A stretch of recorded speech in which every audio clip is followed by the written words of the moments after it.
దేవుని పరిశుద్ధ నామమునకు మహిమ కలుగునుగాక. ప్రియులారా, ప్రభునామన మీ అందరికీ వందనాలు. దేవుని వాక్యము ధ్యానిందాం. యోహాను సువార్త 16వ అధ్యాయము 33వ వచనం.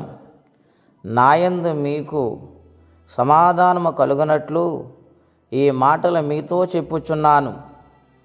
లోకములో మీకు శ్రమ కలుగును, అయినను ధైర్యము తెచ్చుకొనుడి, నేను లోకమును జయించి ఉన్నానను.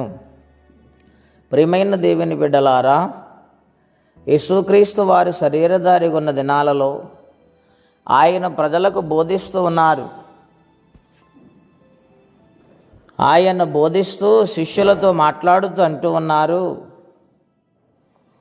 మీకు సమాధానము కలుగునట్లు నా మాటలు మీ హృదయంలో ఉంచండి. మీకు సమాధానమని ఎందుకన్నారు ఆయన అంటే, ఇక్కడ అద్భుతమైన మాట వ్రాయబడింది. లోకములో మీకు శ్రమ కలుగును.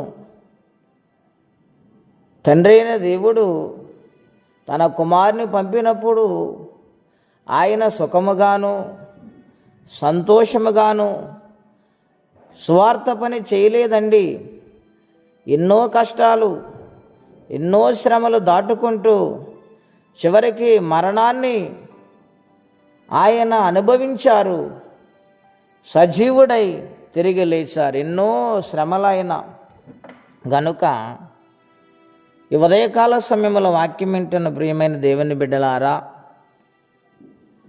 లోకములో దేవుని బిడ్డలకు శ్రమలు వస్తాయి, నిందలు వస్తాయి, అవమానాలు ఎదురవుతూ ఉంటాయి, నిరుత్సాహం వస్తూ ఉంది, కొన్నిసార్లు కృంగిపోతూ ఉంటారు.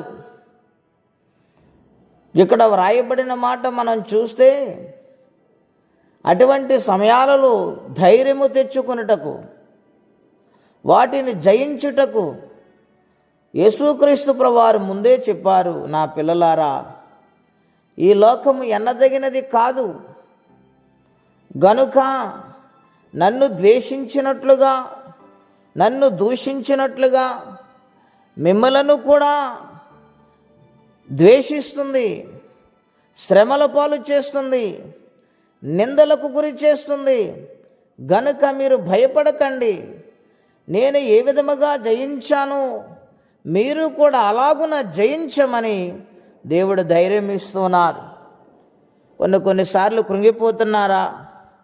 ప్రభు నమ్ముకున్నాను, కష్టాలు అనుకుంటున్నారా? భయపడకండి. కష్టాలు వస్తున్నాయంటే ఆయన మీతోనే ఉన్నారు. కష్టాల నుండి విముక్తి చేసి నెమ్మదిని కలుగచేయటానికి ఆయన ఇష్టపడుతూ ఉన్నారు. కాబట్టి లోకమును జయించి భక్తిని, విశ్వాసమును కలిగి ఉండాలని ప్రభు పేట మీకు మనవి చేస్తున్నాను. స్థిరులై విశ్వాసమందు నిలకడగా ఉండండి. ఎటువంటి శ్రమైనా దేవుని పాదాల చెంతకు తీసుకుని రండి. ఆశ్చర్యరీతిగా ఆయన తప్పిస్తారు, నిలబడతారు, జయమనుగ్రహిస్తారు. అట్టి కృపా తీర్మానం పరిశుద్ధాత్మదేవుడు మనందరికీ దయచేయునుగాక. ప్రార్థన అండి. అత్యంత కృపగలిగిన దేవా, మహోన్నతమైన మీ నామం కొరకై వందనాలు. మీ మాటల ద్వారా ఎన్నో విషయాలు మేము నేర్చుకున్నాం. లోకములో శ్రమ కలుగుతుంది, ఆయన నేను లోకమును జయించినట్లుగా మీరు కూడా జయించాలి. మీరు విశ్వాసమందు స్థిరులై ఉండండి, భయపడవద్దు, ధైర్యము తెచ్చుకోండి మాతో మాట్లాడుతూ వచ్చినందుకు వందనాలు.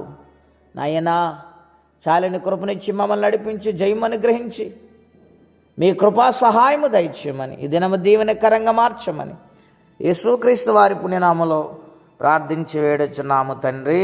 ఆమేన్. దేవుడు దీవించును గాక. ఆమేన్.